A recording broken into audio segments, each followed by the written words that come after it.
Mega love shoutout! Welcome back to my YouTube channel and welcome back to my kitchen. Ayan, today mga kasam, nag-crave na naman po ako ng banana chocolate muffins. Okay mga kasam, isi-share ko sa inyo kung paano ko ginawa. Almost the same lang sila sa chocolate chips muffins. This time, lalagyan lang siya ng banana at saka meron siyang konting nadagdag sa ingredients. Okay mga kasam, let's go and this is the ingredients.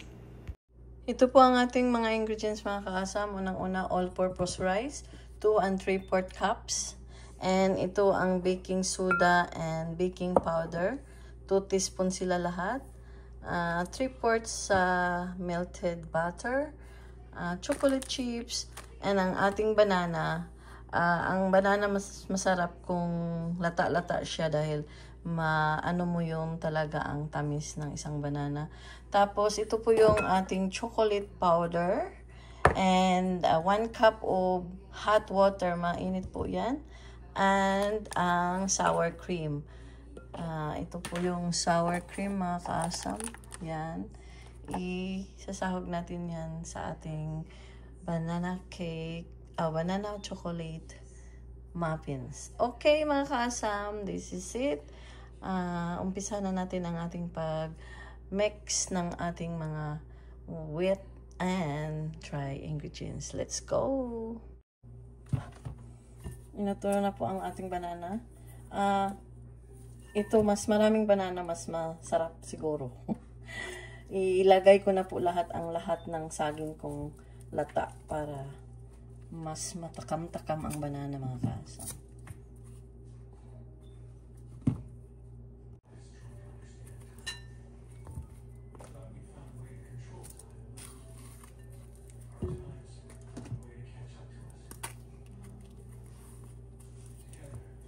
Ayan. Imamas na natin ang ating banana mga kasam. Imamas natin siya sa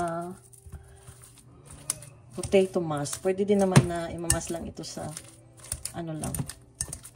sa tinidor. Pero para madali. Yan ang gagamitin natin.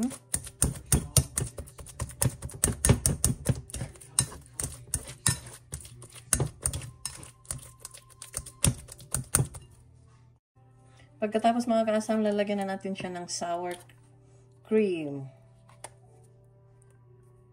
Pwede din yung cream na dating ginamit ko mga kasam. Pero ito gaya-gaya kasi ako. Ito yung nakita ko na nilalagay niya sa banana. Kaya, itry ko na rin. Kasi na-try ko na naman yung cream. Nestle cream, di ba? Pagkatapos niya mga kasam, ilalagay na natin ang chocolate powder. I-set aside muna natin ito. Ito na po yung powder mga kasam. Kaya siya mainit para talaga matutunaw talaga ang chocolate mga kasam. Ganun lang siya para iitim naman yung banana cake natin. Lagyan pa natin para mas masarap. Nakalimutan ko palang lagyan sa recipe mga kasam ang brown sugar. Kulang pala yung brown sugar. Kaya isusunod na natin ang brown sugar. Ayan, ito na po yung brown sugar mga kaosam na nakalimutan kong nilagay doon sa aking intro na ingredients. Isasahog na natin siya sa banana at sa sour cream. Ayan. Pagkatapos, kahit konti lang ang asukal mga kaasam dahil napakatamis na po yung banana. Lalo na pag malata ang banana, matamis. And then, isusunod natin mga kasam ang ating chocolate powder. 1 cup of water na mainit. Ilalagay natin dyan. Ang dami ko palang nakalimutan mga kasam. Kalimutan ko rin ilagay ang itlog. Kaya tignan nyo na lang ang aking, mga kasam. Ang sa aking description, nandyan po yung lahat ng ating ingredients. Ayan. Next, ilalagay na natin ang ating isang egglog. Ito po yung itlog mga kasam. Ilalagay muna natin siya sa kabilang baso para ma-mix siya ng masyado. Ayan lang po mga kaasam. And then, isasahog na natin ang ating dry ingredients. Okay mga kaasam. Mix lang siya ng i-mix. O diba, may pagkakaiba din doon sa ating muffins na chips. Okay, set aside muna natin yan. Ito po yung flour. All-purpose flour mga kaasam. Ilalagay natin ang ating dry ingredients. Tapos i-mix and that's it. Ayan. I-mix lang siya mga kaasam para ma-distribute ang ating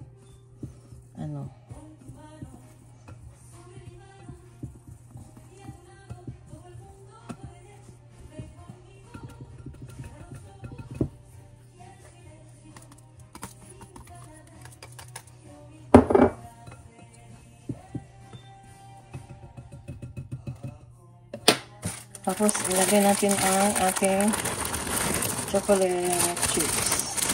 Ubusin na natin para wala nang matira.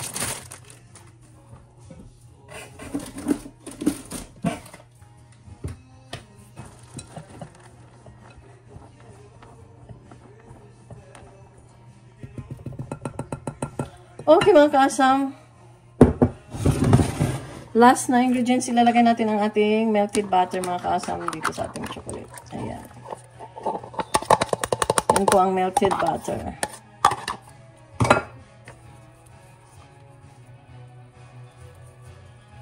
And then, ilalagay na natin ang ating dry ingredients. And yun lang po. Imimix lang sila. You don't need to use mixer. Ayan. O, diba? Ganun lang siya kadali, mga kaasam. I-fold mo lang siya sa pag-mix. Huwag masyadong i-overmix para hindi siya dry ang kinalalabasan. Fold lang ang dry at saka wet. Ganun ang pag-fold ng ating ingredients.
Now we're gonna turn on the oven into 375 Fahrenheit for 1 hour mga kasam.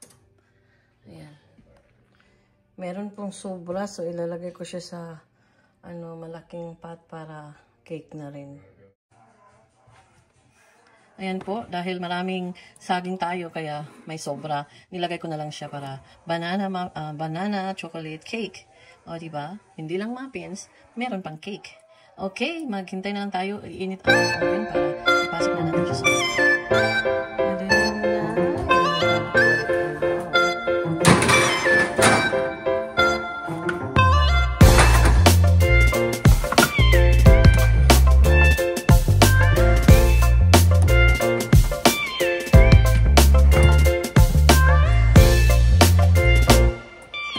A few moments later.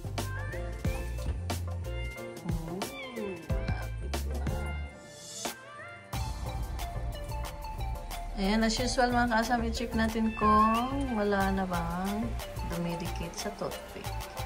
Ayan, luto na po. Yan. Ay, ito basa pa. Ay, luto na yan. Kaso lang yung chocolate ang naanuhan ko na tusok. Ayan, thank you. Luto na. And let's go. Ready to eat or to tikim. Ayan na po ang aking banana chocolate muffins or cake. Ayan mga kaasam, tignan nyo naman siya. Napakabasa. Charot. Ang tamis. Although, meron akong nakalimutan na ingredients, hindi ko nalagyan ng konting asin. But, masarap pa rin. Oo, walang asin yun. Sarap na nagmi-mix ang tamis ng banana at saka pait ng chocolate. Masarap talaga ito sa kape sa umaga. Kaya ayan mga kasam, successful. First time, but it's successful. Malami. Thank you. Bye-bye.